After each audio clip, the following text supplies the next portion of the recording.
सबसे पहले तो यश पहले आपसे एक बात पूछती हूँ, 3 साल हो गए, बहुत हिम्मत चाहिए होती है इस हादसे के बाद उभरने के लिए। ये 3 साल कैसे आपके गुज़रे हैं? पापा के जाने के बाद ये इंसिडेंट कुछ 28 जून 2022 का है। उससे लगभग आज अभी 3 साल हो गए इस 28 जून को।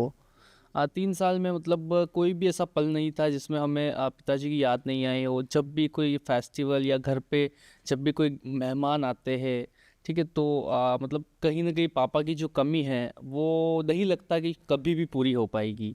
और और जो हत्यारे हैं, जिन्होंने ये किया, उनको भी आज तक सज़ा नहीं मिली। वो भी 3 साल में अभी तक सिर्फ़ जेल में ही है, ठीक है? और केस भी बहुत ही स्लो स्पीड से चल रहा है। न्याय को लेकर थोड़ी-सी निराशा आपको लग रही है कि न्याय मिलने में देर हो रही है। एक चीज़ और आपसे पूछूँगी, आपने बाल इतने लंबे क्यों किए हैं?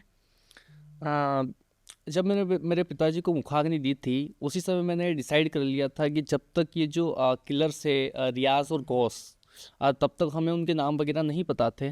पर तो मैंने ये प्रण लिया था कि जब तक इन दोनों किलर्स को फांसी नहीं हो जाती, क्योंकि मुझसे बड़े-बड़े वादे किए गए थे। जो भी नेता, जो भी बड़े-बड़े पॉलिटिशियंस घर पे आए थे, उनका ये कहना था कि आपका जो केस है बड़ा सिंपल है, क्लियर है, क्योंकि अपराधियों ने खुद वीडियो बनाया, वीडियो को डाला और एक वीडियो में कबूला, और उसी वीडियो में उन्होंने पीएम मोदी और नुपुर शर्मा को भी उसी चाकू से मारने की धमकी देते हुए कहा कि हमने मालदा स्ट्रीट वाले का सर कलम कर लिया है और अगली बारी तुम्हारी होगी। इतना साफ केस होने के बावजूद भी उसमें अभी तक सज़ा नहीं मिली 3 साल के अंदर, ठीक है? सब कुछ है, वीडियो का एफएसएल आ चुका है, देश की सबसे बड़ी एजेंसी एनआईए इसको देख रही है।